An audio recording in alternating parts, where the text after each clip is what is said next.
Bonjour tout le monde. Alors, je vais vous faire dans cette vidéo mon retour d'expérience de SAV réparation d'un Profoto B10. Donc, ce n'est pas du tout une vidéo qui va en fait parler techniquement des avantages du B10 ou quoi que ce soit, ou de le comparer à d'autres marques, même si je vais en évoquer de temps en temps. C'est juste parce qu'effectivement, il est tombé en panne et enfin, il est tombé en panne, il est tombé tout court. Et pour le réparer, j'ai fait un certain nombre de démarches et j'ai eu peu d'informations en fait de la part des revendeurs et sur internet. Donc du coup je me suis dit autant faire une vidéo qui va raconter combien ça va coûter. Et si l'information du coût de la réparation est l'élément qui vous intéresse le plus, vous allez à la fin de la vidéo. Je vais l'évoquer vraiment à la fin. Alors, qu'est-ce qui se passe? Ce B10, je l'ai utilisé pour un shoot plage.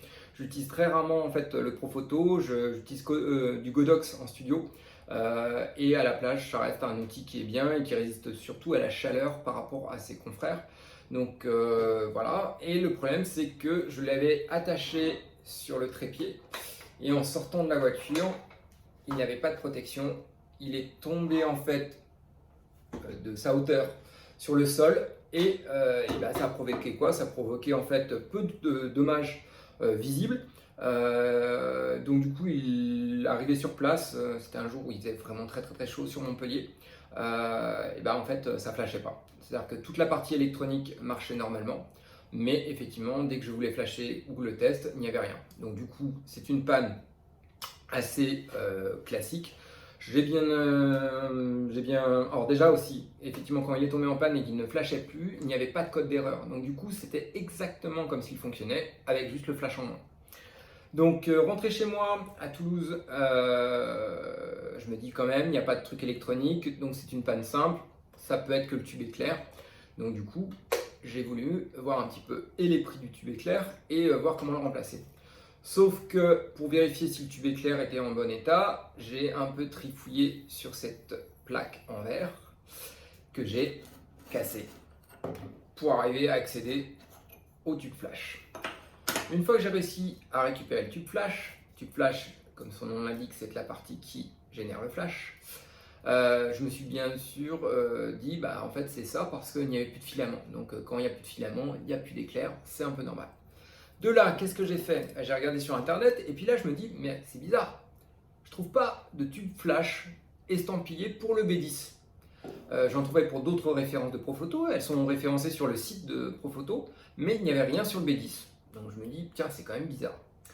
Du coup, j'ai commencé à faire la démarche pendant le week-end de remplir une demande d'information pour dire c'est quoi le tube flash pour un B10 et remplir ce qu'on appelle le RMA. C'est une demande de SAV qu'on a un petit peu facilement par le site de Profoto quand on s'enregistre parce que on a enregistré son numéro de série, donc il apparaît dans la liste, il nous informe si effectivement il y a des nouveaux firmware, c'est pas le problème. Mais effectivement, pas d'informations sur le prix des tubes flash. Donc du coup, pour reprendre la chronologie globale, j'ai commencé mes démarches le lundi. Enfin non, j'ai même fait le RMA plutôt dans la soirée de dimanche. Lundi, cours de journée, toujours pas de réponse, pas d'information du RMA. Donc là, je réfléchis, je me dis, ok, qu'est-ce que je fais? Est-ce que je vais l'envoyer moi directement ou est-ce qu'effectivement je vais passer par mon revendeur qui est Profoto à Toulouse? Et du coup, j'y passe dans l'après-midi avec le flash et même je téléphone justement aux autres revendeurs spécialisés sur Toulouse. Et là, effectivement, personne n'a l'information de quel tube flash il faut et combien ça coûte, puisqu'effectivement, on n'a même pas la pièce détachée. Donc du coup, là, ce qui se passe, c'est que n'ayant pas d'informations et constatant que les revendeurs posent problème et n'ayant toujours pas de retour de RMA ou du support technique de Profoto avec le formulaire en ligne, je continue à avancer et je poste un post sur Facebook où en fait d'autres personnes qui sont des grands utilisateurs de Profoto m'indiquent en fait des contacts directs chez Profoto. Faut dire qu'on est en plein mois d'août, post-Covid, donc effectivement ça ne met pas toutes les chances de son côté pour avoir des réponses rapidement. Donc lundi en fin de journée, j'obtiens un SMS pour dire que en fait c'est pas Profoto qui va s'en occuper, c'est un sous-traitant spécialisé dans la maintenance et on me donne donc d'autres coordonnées d'un autre sous-traitant spécialisé qui s'appelle Nikken. Donc là, ça c'est leur facture. Mais bon, au moins déjà, je vais sur le site de Nikken. C'est un petit peu habituel parce que sur le cas de, par exemple, Fuji, on a quelqu'un qui s'occupe effectivement du SAV Fuji, où j'ai eu pas mal de retours de SAV à gérer, qui s'appelle PM2S. Donc en soi, pas un souci que ce soit une autre personne que Profoto qui s'en occupe. Donc mardi, je continue mes pérégrinations et mes demandes pour la gestion. Et là, en fait, on m'informe que on ne peut pas acheter le tube tout seul. Il faut effectivement que ce soit quelqu'un qui s'en occupe pour calibrer. Donc ça, il le mentionne un peu sur le site de Profoto. Et surtout parce que la partie en haut n'est pas comme les autres modèles de Profoto qui se démontent et sur lesquels on change le tube soi-même. Moi, ayant pété la vitre, j'avais déjà eu accès au tube flash, j'avais déjà constaté que le tube était endommagé. Donc du coup, c'était une bonne raison. Après, ça ne veut pas dire qu'effectivement, il n'y a pas aussi d'autres éléments dans le flash qui pouvaient poser problème. En l'occurrence, donc cette partie était déjà recassée de ma part pour la vitre. La vitre étant référencée chez Profoto, mais les vitres pas du B10, les vitres effectivement des autres modèles, les cloches et tout ça.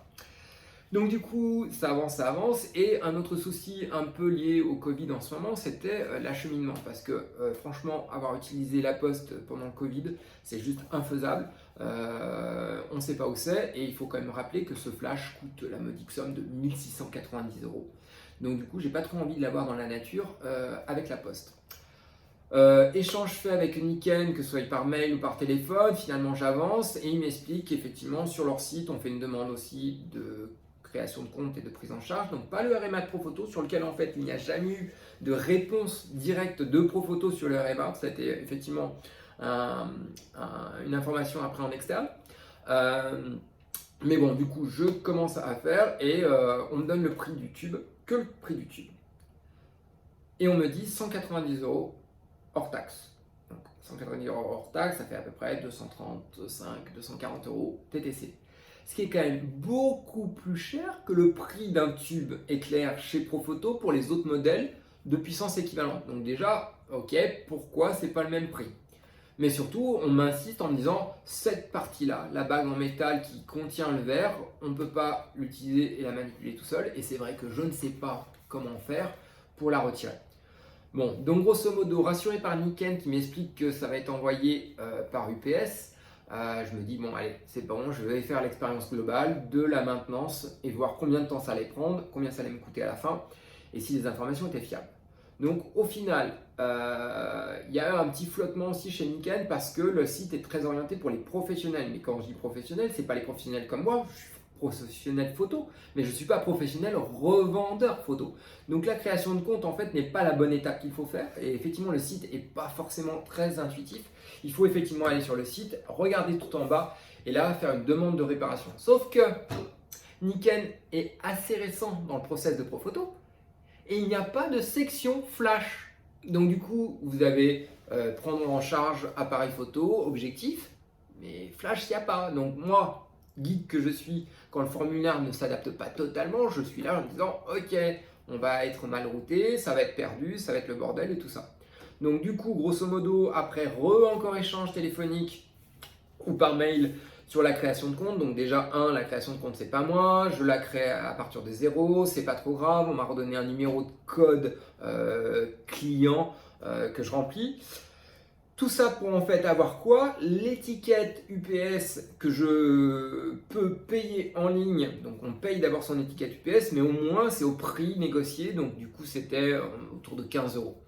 Cette étiquette UPS m'a permis en fait de déposer le matériel que j'ai emballé moi-même, sans la batterie, sans le pied parce que c'est quand même assez lourd. Donc l'étiquette qui était adaptée pour un truc général de prise en charge de Nikken, donc orienté objectif, donc un peu plus léger qu'un flash.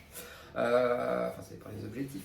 Et du coup, finalement, pour reprendre le timing, mon flash n'est parti que déposé mercredi, sauf que trop tard pour la prise en charge de relais de UPS qui passe autour de 11 h le matin. Et du coup, il est parti techniquement le jeudi. Donc de lundi, début des démarches, le flash est parti jeudi. Il a été reçu dans la journée de vendredi. Dans la journée de vendredi, j'étais en presta, j'ai pas pu regarder mes mails. Dans la journée, en fait, j'avais un mail pour effectivement avoir le devis total. Et il a fallu que psychologiquement je m'y remette parce que c'était quand même assez cher pour effectivement l'accepter, le payer en ligne, nanana, nanana, nanana. Donc du coup, effectivement, c'est parti et ça a été validé, je pense, dans la journée de vendredi ou quelque chose comme ça. Grosso modo, donc du coup, on avance sur cette partie-là. Prise en charge ensuite de la réparation qui a été faite le lundi d'après, donc on a une semaine. Et ensuite, retour mes problèmes avec UPS qui ne me livre pas, ou en fait ma sonnette n'a pas marché, enfin bref. Donc du coup, grosso modo, pour donner globalement, timing, si vous voulez gagner du temps, n'hésitez pas à multiplier en fait les demandes, que ce soit par Profoto ou directement chez Nikken pour la prise en charge, téléphone ou l'envoyer directement si vous avez confiance et que vous êtes vraiment dans l'urgence pour avoir une réparation, au moins pour le devis. Et si vous voulez pas l'acheter, parce que pour l'instant, acheter le tube flash, Profoto ne veut pas les vendre, grosso modo. Nikken, grosso modo, j'aurais pu l'avoir et le remplacer moi-même, mais je n'aurais plus la vitre, j'aurais fallu réparer ou en créer une autre et ça aurait été encore un autre problème. Je me suis dit, je vais essayer de le faire réparer normal pour voir comment ça se passe. Du coup, je l'ai récupéré aujourd'hui et finalement 3 jours de négo, 2-3 jours de transport et 2 jours d'intervention. Donc de ce point de vue-là, Nikken est intervenu très rapidement, c'est pas le souci. Maintenant, le souci c'est le prix. Alors, 190 € pour un tube flash hors taxe, c'est quand même très très cher. Sachant que j'ai pris des notes, le tube flash d'un B1X, donc c'est-à-dire le modèle qui est plus cher, le flash lui-même, mais qui est plus vieux, coûte 159 € sur Miss Numérique, 159 € TTC. Donc du coup, on est sur une surcharge du prix du tube flash de B10 que je ne justifie pas, parce qu'un tube flash, c'est quand même assez basique, donc je ne vois pas et je n'ai pas de réponse. Donc si vous voulez, vous pouvez commenter dans la vidéo pour me dire pourquoi, et j'attends une réponse aussi de Profoto, qui ont été réactifs, enfin pas par mail, mais au moins une fois que j'ai eu un bon contact par SMS, elle a répondu assez rapidement. Et je leur en remercie. C'est le moins qu'on puisse attendre sur une marque qui est quand même assez premium en termes de prix. Du coup, ce que je voulais dire, donc, c'est que 190 € de prix du flash. La facture et le devis, on va le détailler. Donc 190 € hors taxe. La bague plus le verre est facturé 75 € hors taxe. Entretien général, remise en état des contacts, reprise programmation, petite fourniture, 8 €. Main d'œuvre, 1 heure facturée à 133 € hors taxe. Plus prise en charge, j'en sais rien, 7,33 €. Plus port UPS, 12,50 €. Donc j'ai payé l'aller et je repaye le retour. Sachant qu'il était en fait sous garantie, mais j'ai été très honnête en disant qu'effectivement il ne flashait plus suite à chute du flash. Donc du coup, on est à 511 € TTC. 500 € pour juste un tube flash, c'est très très cher. Il faut savoir qu'un flash équivalent, voire plus puissant, même s'il est plus gros, même si on peut en discuter ou quoi que ce soit, chez Godox, tout inclus, la batterie neuve, le truc neuf, tout, on est à 799 €. Je pense à un AD600 Pro. Si on est sur un AD200 qui est légèrement moins puissant qu'un Profoto, on est autour de 350 €. Donc du coup, effectivement, c'est du matériel de qualité, mais effectivement, pour avoir discuté avec d'autres photographes, le fait de ne pas pouvoir changer soi-même son tube flash et pas d'avoir d'informations à l'avance, on se tend un peu en otage. C'est pour ça que j'ai un peu les boules et que je voulais prévenir les gens parce que j'en ai vu sur des groupes français ou des groupes étrangers qui demandent effectivement ok, mon B10 marche plus, combien ça va me coûter ou quoi que ce soit. Donc là, il n'y avait pas de version électronique, on est sur la panne la plus simple avec la vitre en plus en différence, donc du coup j'aurais payé moins si je ne m'étais pas acharné à casser la vitre moi-même pour voir l'état du flash, donc ça c'est ma faute. Mais grosso modo, si effectivement main d'œuvre et compagnie, voilà. Un truc que j'ai pas aimé et je m'en suis exprimé, c'est que la vitre était cassée, mais pas la bague. La bague était un peu enfoncée sur un endroit, donc c'était plus cosmétique que fonctionnel. Et du coup, j'ai écrit à Nikken quand ils m'ont envoyé, parce qu'ils m'ont envoyé un lien pour faire tout en automatique, style répondre et accepter le devis, refuser le devis, récupérer le matériel ou pas. Et une version entre guillemets libre dans laquelle on répond à la main dans un mail avec le devis en attachement en PDF. Et du coup, j'avais répondu en disant ok, j'accepte le devis même si c'est effectivement du vol, mais retournez-moi la bague. Parce que c'était un. En fait, j'étais curieux de voir comment c'était usiné et comment effectivement on pouvait la détacher ou pas. Et surtout aussi, ça me faisait un gabarit pour pouvoir refaire en fait des modeleurs ou créer par exemple un moule sur lequel je peux refaire une protection. Parce que là, ce qui m'est arrivé, c'est quand même con vu la forme des Profoto. Soit on met un modeleur et bon, bah, effectivement, c'est un peu plus gros dans le sac, mais on le protège un peu. Soit je me dirais même du scotch de fenêtre. Retourner en mousse, ça pourrait amortir puisque finalement ça tombera soit sur les côtés, soit le reste. C'est pas la première fois que je le fais tomber. En général, la batterie s'envole, se détache. C'est la première fois que là le choc a été tel que le tube flash a effectivement pris un peu dans la gueule. Donc voilà, 511 €, c'est-à-dire un peu moins d'un tiers du prix. C'est une panne basique, c'est même de la maintenance. Voilà, j'ai pas de portée de jugement.